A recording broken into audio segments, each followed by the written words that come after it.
예, 최근에 국내외 언론과 또 SNS에서 이렇게 나오는 얘기를 보면은 이번 이란 전쟁의 최대 수혜자가 바로 중국이다 이런 얘기가 있는데 이런 얘기가 어디서 맨 처음에 시작된 거고 조현영 기자가 보기에도 중국이 제일 득봤다 동의가 되십니까? 일단 결론부터 얘기하면 동의가 안 되고요.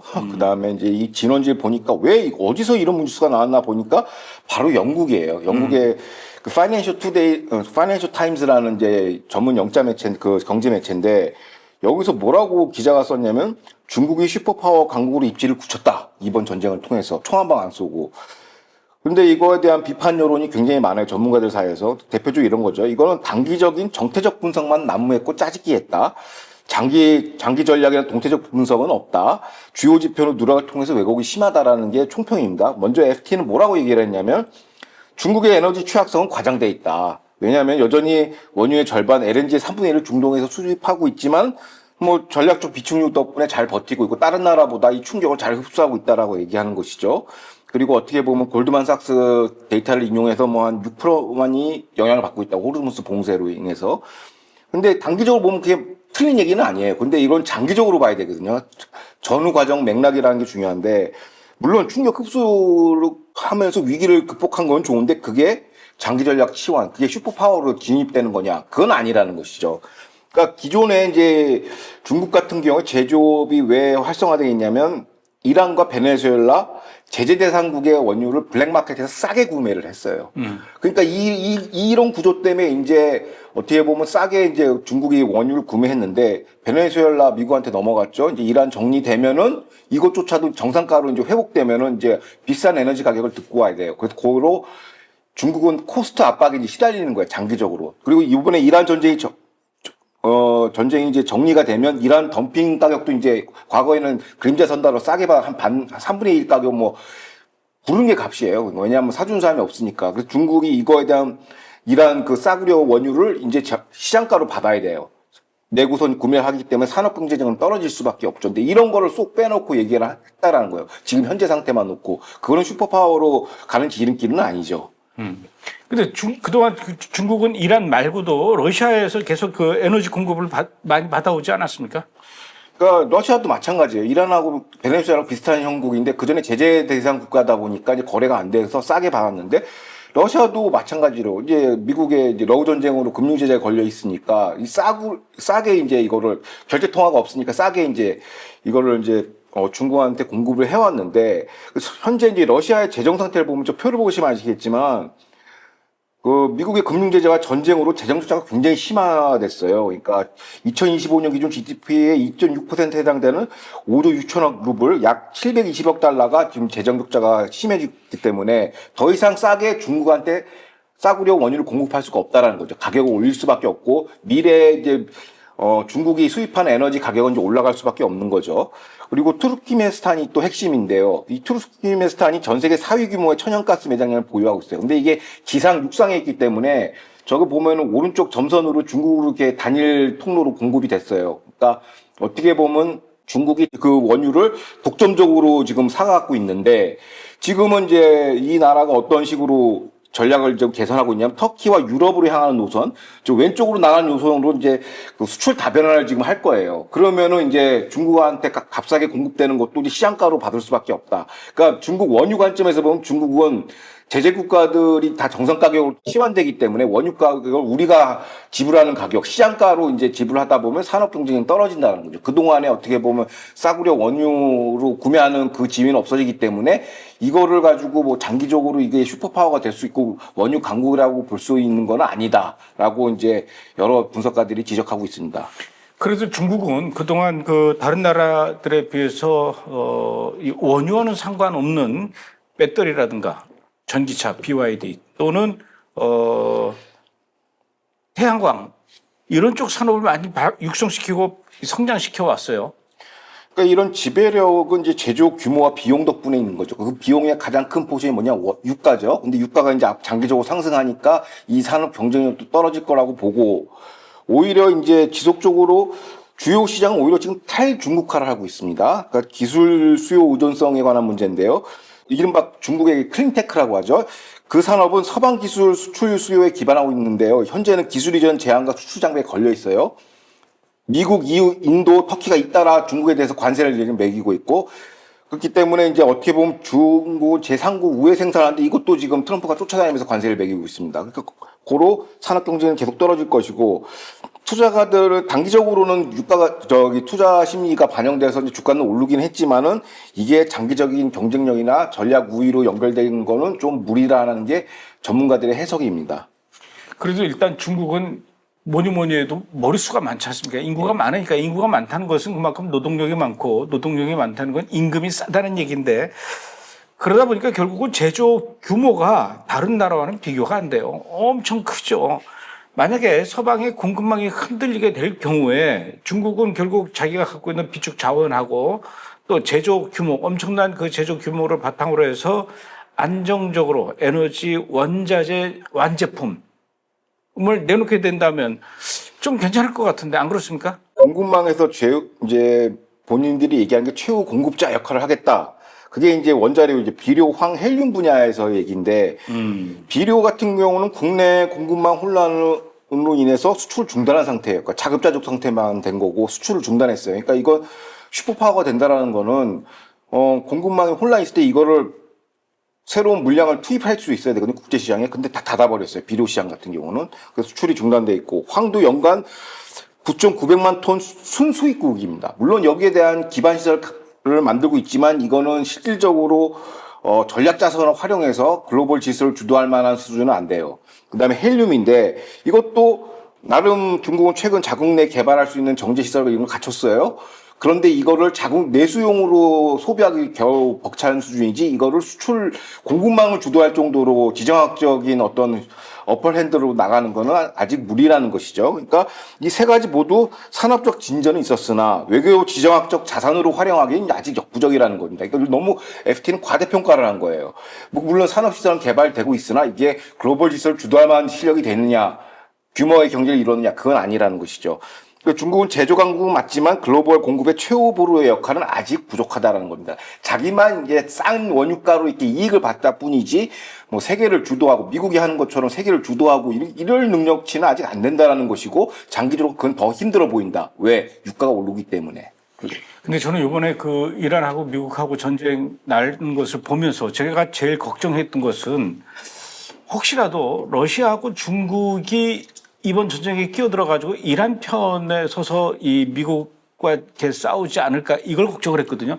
만약에 그렇게 되면 정말로 그때는 3차 세계대전으로 이제 번질 수밖에 없기 때문에 그게 걱정이 됐었는데, 어쨌든 러시아는 그래도 뒤에서 전면적으로 이렇게 앞장서서 이란 편을 들지는 않았지만 뒤에서는 이 이란한테 미국 이 전략 자산들 뭐 이렇게 주요 위치 이런 거 정보를 많이 제공한 것 같아요. 얄밉게.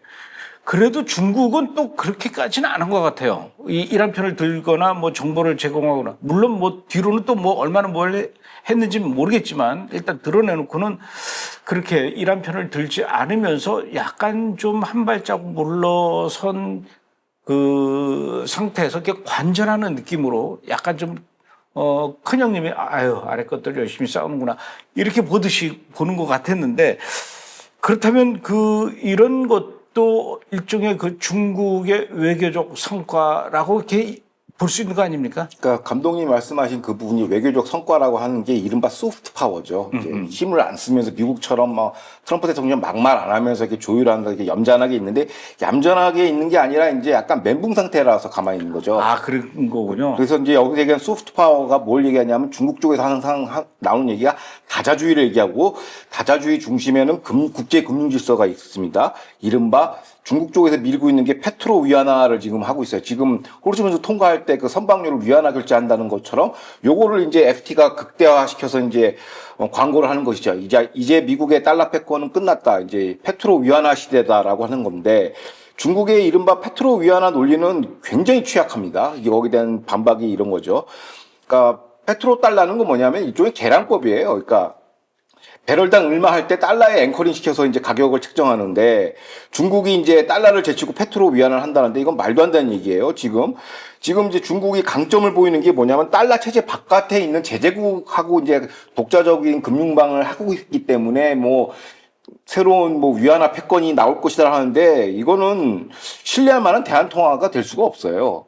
그러니까 그냥 그 깡패들을 위한 그들만의 어떤 리그지 이게 그 왜 그러냐면 위안화 비중이 전 세계 8.5%밖에 안 돼요.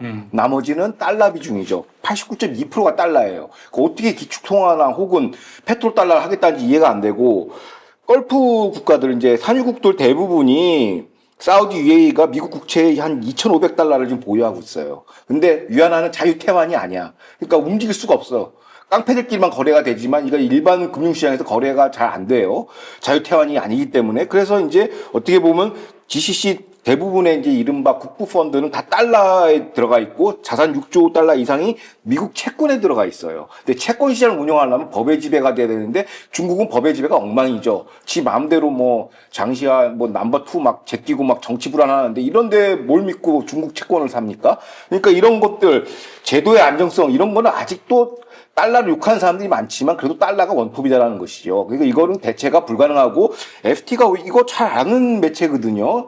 영국 파이낸셜 타임스는 영국 대표적인 경제 매체인데 이런 거를 필요 이상으로 이제 강조한 거, 요게 좀 약간 눈에 띄는 대목이고, 그 다음에 초강대국의 조건은 뭐냐면 금융 안보 질서를 주도할 수 있어야 돼요. 미국처럼 달러 패권, 그 다음에 안보 질서, 뭐 5함대, 7함대 등등등 이걸 하고 외부에서 충격이 오면 지구에 111 콜이 돼야 돼요. 그러니까 문제가 발생하면 미국이 딱 나설 수 있어야 되는데 지금은 중국은 그냥 자기 그냥 앞다리만 겨우 할 정도 수준밖에 안 되는데 초강대국이랑은 오바고요. 그 어떻게 보면 요번에도 걸프국 사우디가 이란 억제를 위해서 누구한테 전화를 하죠? 베이징한테 전화 안 하죠. 워싱턴에 전화를 하죠. 그럼 이 자체가 이제 게임 끝난 논리인데 FT가 왜 자꾸 이런 주장을 하냐? 영국 매체가 왜 영국이 최근에 이제 호리즈무즈 그 호의하러 들어와라고 트럼프 얘기했는데 안 들어와요. 그러니까 이제 영국 매체에서 이런 바보 같은 주장을 이제 남발하고 있다고 저는 보여집니다. 오히려 이번 미국과 이란의 전쟁에서 최대 수혜 국가 우크라이나가 아닐까 싶은데 그동안 늘 러시아한테 공격받으면서 다른 나라에 원조만 요청했단 말이에요. 그런데 이번에 그 이란과 미국 전쟁 이 틈바구니에서 오히려 우크라이나의 주가가 많이 올랐다 그래요. 그렇죠. 이제 우크라이나가 사우디하고 방위협정 10년짜리를 체결했어요. 그 뭐냐면 그럼 우크라이나가 뭘 해줄 수 있는데 사우디한테 그러니까 보니까 방공 대드론 능력 강화를 위해서 이제 그걸 수출을 한 거죠. 이제 사우디에다가. 그러니까 지금 사우디도 그렇고 중동 산유국이 공격을 받는 게 이 고고도 미사일은 다 이게 요격이 돼요. 근데 적어도 드론 공격에서 이제 취약한 거거든요. 그러니까 그거에 드론 공격에 대한 어떻게 보면 파해법은 누가 제일 잘 알고 있냐? 그게 우크라이나예요. 그래서 우크라이나가 요번에 공급을 했고, 그래서 사우디하고 아랍에미리트하고 이제 10년 계약을 체결을 했는데 문제는 이제 카타르도 이제 뛰어든 거예요. 우크라이나하고 어떻게 했냐? 10년 방위 공동 생산이에요. 와우. 그냥 무기만 사는 게 아니라 생산 공급망까지 갖춘다는 거죠. 이건 어떻게 보면은 카타르의 이제 전략적 목표는 이거였습니다. 미군 기지를 우리가 호스팅을 하면 이란이 우리를 공격하지 않을 것이야. 왜? 미군에 대한 타격은 미군 기지의 타격은 미국에 대한 타격이기 때문에 이제 그거는 그래도 어떻게 보면 안보 보증 수표였는데 요 부분이 그게 완전 무너졌죠. 미군 기지가 있음에도 불구하고 이란이 공격을 했으니까 야 이거 뭐 외부 세력 의지할 수 없겠다. 자체 자주 국방하자 해서 카타르가 생산망 시스템을 통으로 사온 겁니다. 요번에. 그래서 이게 좀 고무적인 거고 결국은 이렇습니다. 이란이 설계하고 러시아가 산업화한 사헤드 136 드론이 4년간 우크라이나 도시를 공격했고 이에 맞서 우크라이나는 단가 2,500달러. 굉장히 싸요. 제일 싸요. 사이드보다 더 싸요. 그걸 스팀 요격기를 개발해서 지금 70% 격추를 만들고 있거든요. 가성비가 좋다는 거네요. 그렇죠. 우크라이나가 전쟁을 통해서 이제 배러 테스트된 그 장비 기술 전문성이 이제 확보된 건데 이거를 갖다가 중동에다 뿌린 거죠. 그래서 어떻게 보면 새로운 중동과 우크라이나의 그 동맹 질서가 지금 이란 전쟁으로 짝짓기가 되고 있지 않나라고 저는 보여지고 있습니다. 오히려 아픔이 더 이제 그 기쁨으로 변하는 그런 순간인데 그렇죠. 실전 경험이 그만큼 중요한 거예요. 미국의 도널드 트럼프 대통령이 우크라이나의 그 젤렌스키 대통령을 향해서 뭐라 그랬냐면은 지구상 최고의 세일즈맨이다. 이렇게까지 극 칭찬을 했다라고 그러는데 이건 왜 나온 얘기예요? 그러니까 젤렌스키 대통령하고 이제 트럼프 대통령은 좀 긴장감이 있었죠. 정권 초기부터. 근데 그 이유가 뭐냐면 젤렌스키 대통령은 트럼프 미국한테 좀 우리 무기 좀 지원해달라. 우리가 대신 러시아 견제해 줄 테니까. 근데 트럼프 대통령은 야, 전쟁 그만해. 이제 휴전해. 휴전을 해놓고선 무기 지원하면 이거 앞뒤가 안 맞잖아요. 그래서 우크라이나가 계속 신형 패트리엇 3 미사일, 요격 미사일, 고고도 그 미사일을 지원 요청을 했어요. 미국이. 근데 미국은 조금 이거에 대해서 거리를 뒀죠. 빨리 휴전시키기 위해서 무기를 지원을 이제 제안을 했는데, 그러니까 젤렌스키는 팩3 미사일을 받아야 되는데 미국은 잘 안 주고, 그러니까 어떻게 했냐, 어떻게 이제 이걸 머리를 굴렸냐면, 제3자인 중동 국가를 통해서 이제 이걸 공급받는 거예요. 즉, 젤렌스키는 우리가 사우디 아랍 국가들한테 대드론 방공망을 우리가 제공을 할 테니, 너네들은 고가의 팩3 미사일을 우리한테 다오라고 이 빠타를 친 거예요. 그게 요번 협상의 핵심이죠. 그래서 이게 어떻게 보면 걸프가 보유한 고가의 팩3 미사일과 이제 저가 요격기 전문성이 맞교환되는 그 구조고, 저는 이렇게 시장이 엮일지는 처음 알았어요. 이게 이란 전쟁 때문에 가능한 일이라는 것이죠. 그래서 두 전쟁, 러우 전쟁과 이란 전쟁 연결고리가 다름 아닌 사헤드 136으로 이제 형성이 된 것이고, 어떻게 보면 자연스럽게 트럼프가 의도했는지 안 했는지 모르겠지만 트럼프가 그리는 글로벌 질서 안에 우크라이나하고 중동이 자연스럽게 결합이 되는 새로운 생태계가 지금 나오고 있습니다. 그러니까 이란 전쟁의 최대 수혜자는 중국이 아니고 우크라이나, 그렇죠. 젤렌스키다 이렇게 얘기를 할 수가 있네요.